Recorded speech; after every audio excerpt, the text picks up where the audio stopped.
what I love about them is that they're classic, they're comfortable, they literally go with everything, and I can wear it through an airport or to a really nice cocktail party and feel great. Well, these shoes are my soulmates because they look fantastic with everything I own because all I wear is black and white. And they're tough and sassy, just like me. These are my hiking boots. We go hiking a lot in the parks around the county and also in Italy when we go back to visit my husband's family. My soulmates, these are my 7-year-old daughter Caroline's first pair of shoes, and I love them because they remind me of her. I work out with a lot of police officers, firefighters, and public servants, so kind of way to honor them and get out of bed and get some exercise. To me, they're the ideal shoe. They stand out a little from the crowd, but you can wear them anywhere you want to go. Oh, it makes me happy to wear them. Makes me dance really good. These beauties are my ballroom dancing shoes. And when I think about these, I think about courage. And I found some this year. Earlier this year, I did dancing for the HBA Stars. And I did it because, in part, to represent my company, but also because I have really bad stage fright.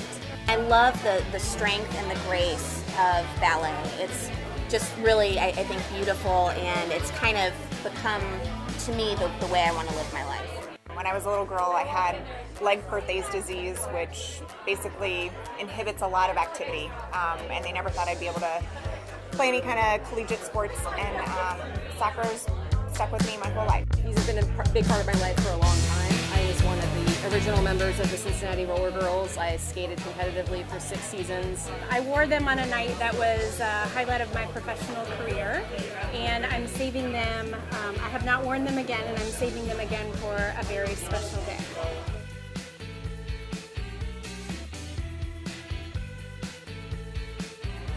If I could walk a mile in someone's shoes, it would be someone who, down on their luck, maybe someone who's homeless, living on the streets, that's less fortunate. Definitely be my son Patrick. He's 19 months old and so busy exploring his world and everything around him. I just think it would be thrilling to see what he sees from his perspective. I think looking at President Obama, if I could walk in his shoes for 1 mile, I would greatly appreciate that. My mother is a strong role model for me, somebody that I look up to because she has gone through life without making any excuses. I would choose to walk a mile in the activist Alice Paul's shoes. She was a suffragette, and she really helped with women's voting rights. And I've always been really impressed with what she was able to do to help get women the right to vote.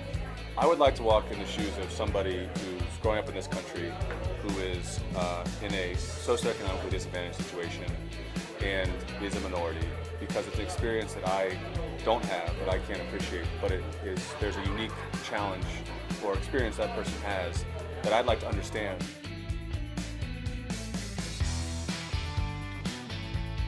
We were struggling to make money in the company, and I was struggling through a pregnancy that was very difficult.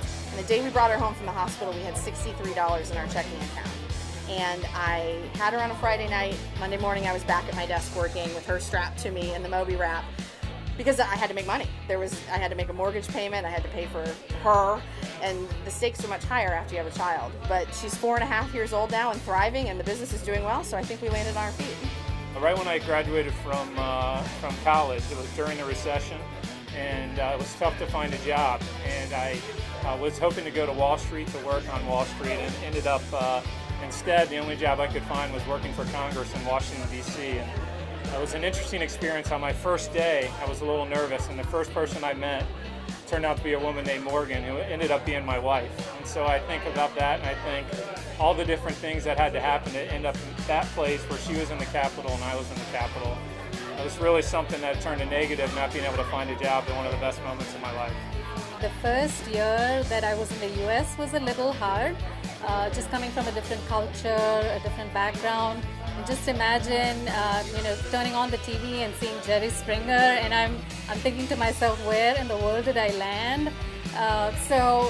But again, my family was very supportive, so I've kind of been fortunate, even though my first year here took a little adjusting, but now with the community support and my family support, I'm all good.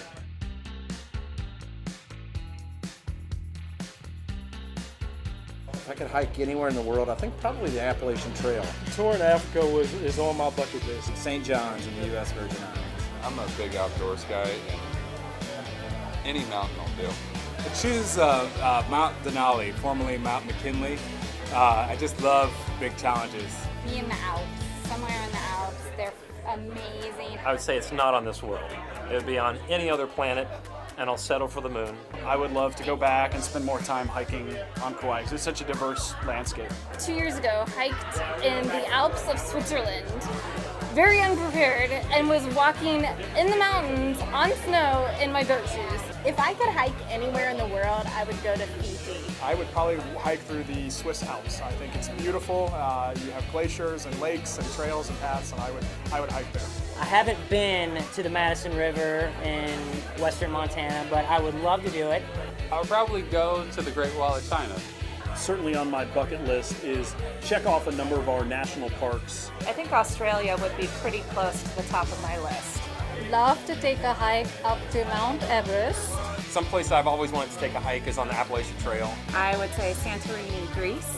We could be in Cleveland and I'd still have a good time if I was with the right people.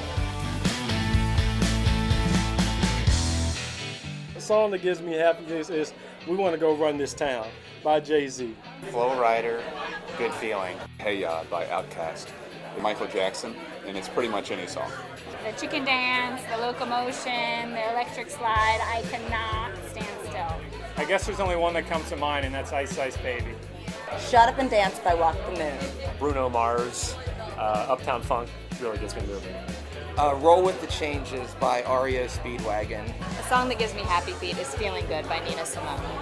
Fly Me to the Moon. Start Me Up by the Rolling Stones. September, Earth, Wind, and Fire. A song called Les Rougemont. It's called Script Ohio to a lot of people, but it's a song that the Ohio State Marching Band plays. U2's Beautiful Day. Bruce Springsteen, Born to Run seems to fit with me. Billie Jean by Michael Jackson. I Wish by Stevie Wonder.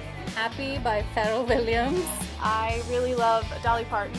The song would be Uptown Funk by with Bruno Mars, because as soon as that song comes on, the first beat is a dance party in our house. Oh yeah.